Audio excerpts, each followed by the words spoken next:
नमस्कार, मैं हरिशंकर व्यास। बड़ा और अहम सवाल है कि अच्छे दिन गरीबी हटाओ व समाजवाद जैसे शब्दों का आजाद भारत के 75 वर्षों में क्या अर्थ? कुछ भी नहीं। 30 करोड़ लोगों की आबादी से शुरू अपना सफर आज 140 करोड़ लोगों की आबादी लिए हुए हैं। इनमें 3/4 लोग फ्री राशन, धर्मादय व बेगारी की जिंदगी जी रहे हैं। और आप इस तथ्य पर गौर करें कि सिर्फ 21 लोगों ने या कि अंबानी अडानी जैसे क्रोनी खरबपतियों ने देश के 70 करोड़ लोगों की संपत्ति से भी ज्यादा की दौलत जमा कर रखी है। कोई 23 करोड़ लोग गरीबी रेखा से भी नीचे हैं।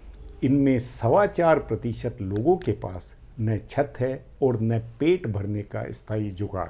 तब विकास कैसा और क्या? मेरा मानना है 75 वर्षों में दुनिया में हुए डेवलपमेंट ने भारत को कछुआ रफ्तार से बिना संवेदनशीलता के आगे बढ़ाया है। वक्त के धक्कों से जो बदला है उसी से भारतीयों की जिंदगी बदली, लेकिन गरीबी नहीं मिटी, अच्छे दिन नहीं आए। अच्छा क्या होता है इसकी भी समझ नहीं बनी। शिक्षा, चिकित्सा, बिजली, पानी, सड़क जैसी बेसिक जरूरतें या तो जुगाड़ से है या जीवन काटकर जीने से है। सवाल है इस निर्मम सच्चाई को कैसे बूझे? तो जवाब में मेरा ये शीर्षक है, राजधानी दिल्ली भरी पड़ी है गरीबी के अजब चेहरों से। इस पर मेरा खुलासा यह है, भारत की सच्चाई का नाम है हिंदू विकास दर। प्रमाण क्या है? जवाब में पाठकों से मेरा अनुरोध है कि अपने अपने शहर में ऐसे ही उदाहरण तलाशे जैसे मैं राजधानी दिल्ली के दे रहा हूँ। दिल्ली में शनिवार, रविवार या छुट्टी के किसी भी भीड़ भरे दिन इंडिया गेट के सर्कल, सोमवार को करोलबाग रेगरपुरा के सोमवार बाजार या एम्स हॉस्पिटल के बाहर जाकर इलाज के लिए आए चेहरों पर जरूर गौर करें। टाइम पास करते, घूमते और खरीदारी करते हुए लोगों को समझें। एक और उदाहरण वसंत विहार, जेएनयू मोड़ की कच्ची बस्ती का है। मैं इन जगहों को 30-40 वर्षों से ऑब्जर्व कर रहा हूँ। मेरा मानना है कि अशोका रोड के भाजपा दफ्तर में रहते वक्त नरेंद्र मोदी ने भी इंडिया गेट या एबीवीपी के ऑफिस जाते आते रेगरपुरा को देखा और जाना होगा। वैसे ही यदि वे अब बंद शीशे की कार में इन इलाकों में घूमे और चेहरों से लोगों की दशा दिशा को बूझे तो न केवल तब और अब के फर्क की रियलिटी समझ आएगी, बल्कि अमृत काल का सत्य भी उन्हें मालूम होगा।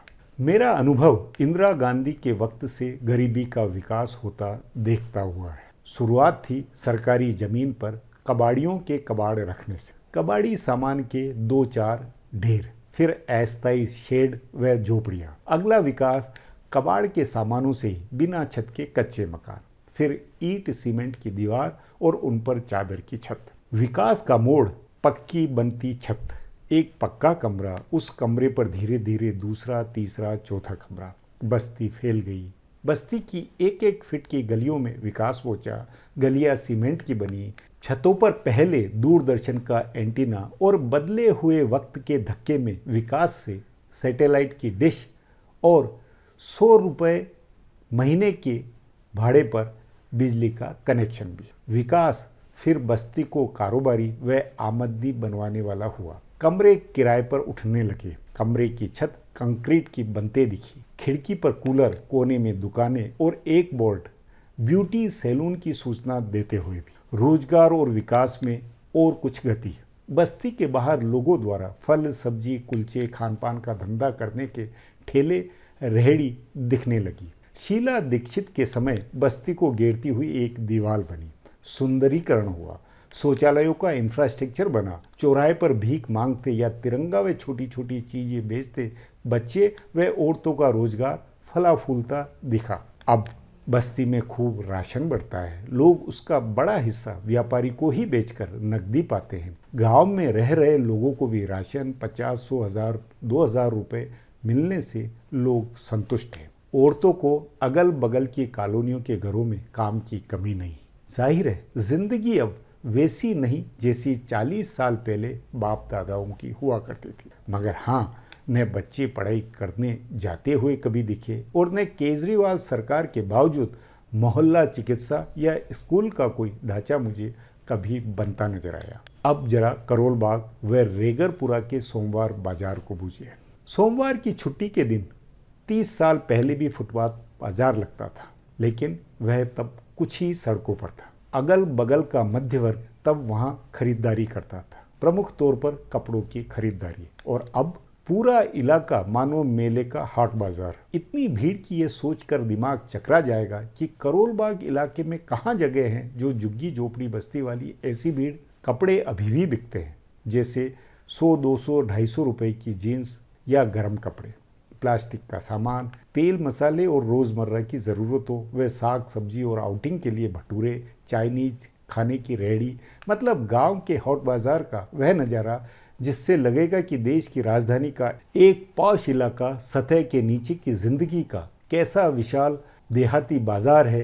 तीसरा उदाहरण इंडिया गेट का, रेगरपुरा की भीड़ का बनता हुआ एक नया दिलचस्पी का इलाका, घूमने का इलाका। प्रधानमंत्री नरेंद्र मोदी ने इंडिया गेट पर तिरंगी लाइट, नई लाइटिंग और कर्तव्य पथ का ऐसा प्रचार बनवाया जो इंडिया गेट 30-35 साल पहले दिल्ली के मध्यवर्गीय परिवारों, सरकारी कर्मचारियों, नौकरी पेशा और बाहर से आए टूरिस्टों के चेहरों से भरा हुआ होता था, वह अब दिल्ली की उन झुग्गी झोपड़ियों, गरीब कच्ची पक्की बस्ती के लोगों की आउटिंग का ठिकाना हो गया। ये लोग कनॉट प्लेस, आलीशान मॉल की बजाय देखने घूमने, बच्चों को बहलाने के लिए, चाट आइसक्रीम खाने व टाइम पास कराने के लिए इंडिया गेट को अब पसंद करने लगे। 140 साल की हिंदू विकास दर की यह उपलब्धि है जो दिल्ली का मध्य वर्ग, सरकारी कर्मचारी परिवारों को मॉल जैसे नए ठिकाने मिले, तो कच्ची पक्की पुरानी नई बस्तियों के दरिद्र नारायणों के लिए इंडिया गेट घूमने का केंद्र और उसका ठिकाना। इसके बाद अब दिल्ली के एम्स इलाके को देखें। 80-90 के दशक की मरीज भीड़ के मुकाबले अब बहुत ज़्यादा भीड़ मिलेगी। वह इस रियलिटी में है जब कहते हैं कि पूरे देश में जगह जगह एम्स खुल गए हैं। बहरहाल एम्स के इलाके में दरिद्र नारायण मरीजों और उनके परिवारों को फुटपाथ पर बैठे, सोते और खाते हुए देखेंगे। तब और अब के बीच की हिंदू विकास दर की उन्नति यह है कि पहले लोगों के लिए केवल फुटपाथ था, विकास हुआ और उससे फिर सर्दियों में तिरपाल के रेन बसेरे बने। चाहे तो इसे केजरीवाल व मोदी राज के अमृतकाल में हुई प्रगति माने कि अब सफ़ेद रंग की प्लास्टिक के आधुनिक कैनोपी टेंट के रेन बसेरे बने हैं। कुछ कंटेनर भी रख दिए गए हैं। बावजूद इसके फुटपाथ, चौराहे के बीच घास के सर्कल में लोग सुबह रात दिन सोए मिलेंगे। एम्स इलाका अब इसलिए भी जाना जाता है कि शहर में पुण्य करने और पुण्य पाने की अच्छी जगह है एम्स। गाड़ी में खाने पीने का सामान भरकर ले जाओ, जैसे ही धर्मादा करने पहुंचेंगे लोग पूड़ी दाल खाना लेने के लिए लाइन लगाए हाजिर। इसलिए एम्स इलाके के विकास का साइड विकास पैसे वालों का झटपट पुण्य पाने का भी है। यह सब वह कुल हिंदू विकास दर है जो कछुआई है और जो इंदिरा गांधी के वक्त गरीबी हटाओ के उन्मूलन के साथ शहरों में बनना शुरू हुई थी। तब से पूरे देश में सभी गांव देहात की ओर यह धारणा बनी कि चलो महानगरों की ओर, और उसके कारण झुग्गी झोपड़ियां बनी। वे फिर गरीबी हटाओ की राजनीति के अड्डे हुए। उनकी भीड़ से राजनीति हुई। उनका रोजगार भीख, राशन तथा घरों में कामकाज करने से शुरू हुआ। इनके नाम पर तब बैंकों का राष्ट्रीयकरण हुआ था। राशन के बाद रेवड़ियाँ चालू हुई। गरीब तक अब फ्री की बिजली, फ्री पानी का इंफ्रास्ट्रक्चर पहुंचा। महानगरों में देहात के हाट बाजार लगने शुरू हुए। बिना पढ़ाई के बच्चों को सेकेंडरी पास के सर्टिफिकेट बटे।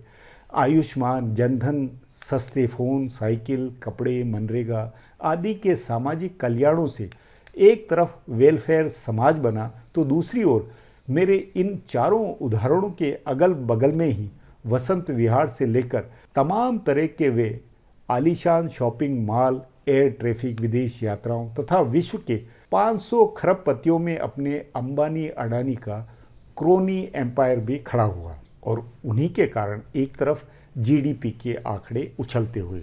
बावजूद इसके अंतिम सत्य यह है कि देश में जब वायरस आया तो 140 करोड़ लोगों की भीड़ के करोड़ों प्रतिनिधि चेहरे महानगरों से भागते हुए करोड़ों की संख्या में भरी गर्मी में भूखे नंगे हाईवे पर गांव लौटते दिखाई दिए। इतना ही नहीं, फिर महामारी की शिकार लाशें गंगा में बहती, गंगा किनारे लावारिस जलती भी दिखलाई दी। मतलब इतिहास में उनके कारण अमृत काल का सत्य दर्ज हुआ। सो नरेंद्र मोदी के जीडीपी के आंकड़े 4.5 या 6-8% विकास के आईने में भारत को देखें, या रघुराम राजन को याद कराए गए 2.5 से 3.5% की कछुआई विकास दर पर विश्वास करें। कुल मिलाकर असल सत्य वह है जिसे देखने समझने की सच्चाई हमारे बूते की बात नहीं, मगर हाँ, दुनिया सदियों से इस सच्चाई को, भारत की सच्चाई को जानती है। बहरहाल अपनी बात अभी यहीं समाप्त। बहुत बहुत धन्यवाद।